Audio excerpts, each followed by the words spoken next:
2010లో ఇచ్చిన ముగ్గురు డాక్టర్లు సర్టిఫై చేసి స్కాన్ చేసి మమ్మల్ని వికలాంగులు అని నిర్ధారించిన తర్వాత ఇప్పుడు నువ్వు దివ్యాంగురాలు కాదు అంటే అప్పుడు 2010లో ఇచ్చిన ముగ్గురు డాక్టర్లు బోగస్ వాళ్ళు నకిలీ డాక్టర్లా, మేము నకిలీ దివ్యాంగులమా?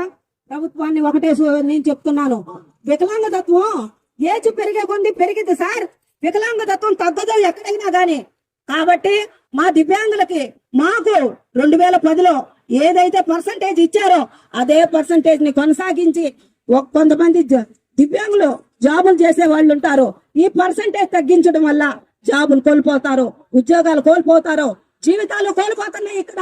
కాబట్టి మీరు మా దివ్యాంగులకి ఎట్లా అయితే పెన్షన్లు ఇచ్చే దాన్ని మీరు వైదొలగించకుండా మా కుటుంబాలు నడి రోడ్డు మీదకి రాకుండా మా పెన్షన్ 2010లో ఇచ్చిన ముగ్గురు డాక్టర్లు సర్టిఫై చేసి స్కాన్ చేసి మమ్మల్ని వికలాంగులు అని నిర్ధారించిన తర్వాత ఇప్పుడు నువ్వు దివ్యాంగురాలు కాదు అంటే అప్పుడు 2010లో ఇచ్చిన ముగ్గురు డాక్టర్లు బోగస్ వాళ్ళు నకిలీ డాక్టర్లా, మేము నకిలీ దివ్యాంగులమా?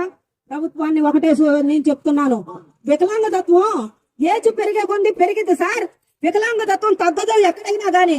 కాబట్టి మా దివ్యాంగులకి మాకు 2010లో ఏదైతే పర్సంటేజ్ ఇచ్చారో అదే పర్సంటేజ్ ని కొనసాగించి కొంతమంది దివ్యాంగులు జాబులు చేసే వాళ్ళు ఉంటారు. ఈ పర్సంటేజ్ తగ్గించడం వల్ల జాబులు కోల్పోతారు, ఉద్యోగాలు కోల్పోతారు, జీవితాలు కోల్పోతున్నాయి ఇక్కడ.